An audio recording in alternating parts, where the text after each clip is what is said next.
Hey everyone, it's Jenny. I'm the rector here at St. Anne's Episcopal Church in Winston-Salem, North Carolina. And I wanted to bring to your attention some COVID-19 guideline updates. A couple of weeks ago, the diocese moved us into stage 4. And I didn't want to make any changes without consulting the vestry. So this past weekend during the vestry's retreat, part of our vestry meeting business was to talk about how will we respond now to the understanding that we're in stage 4. And this is a wonderful time of celebration. It's a time of understanding that now we will be riding the ebb and flow of the pandemic in a way that doesn't cause so much disruption in our lives. And so when the vestry and I came to conversation on Sunday about the pandemic and our guideline changes, what we decided were a couple of things. Now, of course, if you are vaccinated and boosted, and that means that you've had, a Johnson and Johnson shot and 2 booster shots, or 2 Pfizer and 2 booster shots, or 2 Moderna and 2 booster shots, or some, combination of all of that, then you are invited to worship without a mask. However, you don't have to worship without a mask. Anybody who is fully vaccinated can wear a mask at any time. We're not going to mandate that you must be without a mask. We're also not going to mandate that you must be in a mask if you are fully vaccinated. Now, for those who are not fully vaccinated or boosted, we will ask that you continue to wear a mask, but we cannot require you to wear a mask. Okay? Another change that's coming, and it'll happen beginning this coming Sunday, is that we will introduce the common cup, and the common cup will be the 2 silver cups that we have, and you will be permitted to either drink from the cup or intinct in the cup. And this is a practice that we had long before the pandemic. I don't know if you remember, but I do. On Sunday mornings, we offered 1 cup, and it was a pottery cup, and you could either intinct or sip from it. And we're going to continue that practice now in stage 4. However, if you're uncomfortable to intinct or drink from the cup, communion of one kind is full communion. So receiving the bread is still full communion for you. So that is where we are right now. One other element, excuse me, one other element that we will be working on will be reintroducing the plate being passed around at during church, during the offertory. As it is right now, I want to have time with the ushers before we do that. So that'll be a change that's coming in the near future. For now, the plate will remain on its stand as you come in off the narthex into the worship space. It's right there on top of the steps.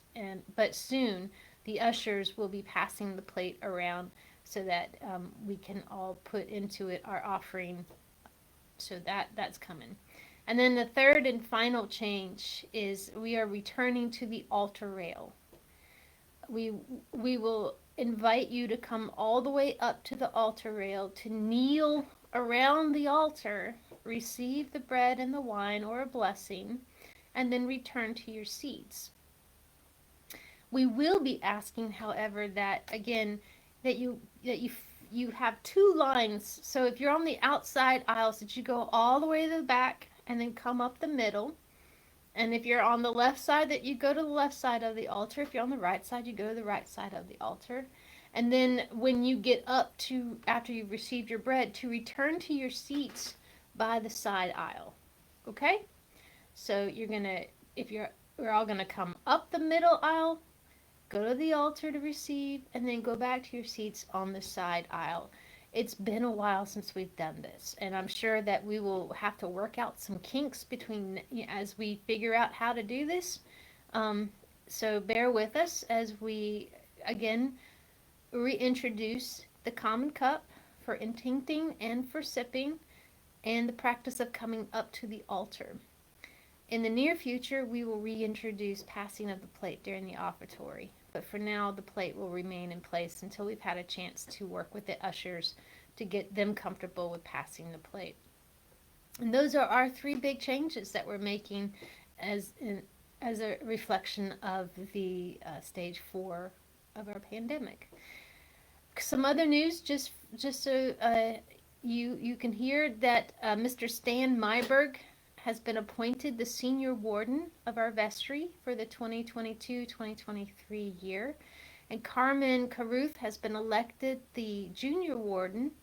Yay!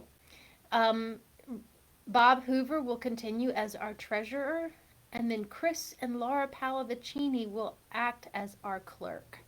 And I'm grateful for all of those who are offering their gifts and talents in leadership of St. Anne's as we turn our corner here and turn our heads towards where God is calling us in this new and exciting time. Couple of reminders: this coming Sunday at 4 o'clock will be our first ever trunk or treat event here at St. Anne's. And then the following Sunday, November the 6th, is All Saints Sunday, and you're invited to bring a picture of a loved one who has gone on to their great reward and add them to our altar in the space. Also, it is Ingathering Sunday, so please, if you haven't already, bring your pledge in and your commitment to God using your gifts and your first fruits. It's an exciting time at St. Anne's, and I am just joyful and excited about what is before us.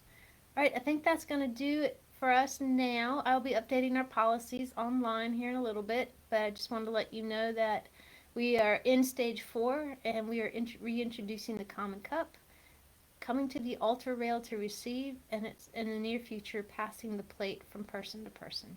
All right, if you have any questions, feel free to reach out to me by telephone or email, and I will do my best to answer your questions. If I can't, I will run them up the leadership of our diocese and get an answer to you as quickly as possible. All right, friends, take care and God bless.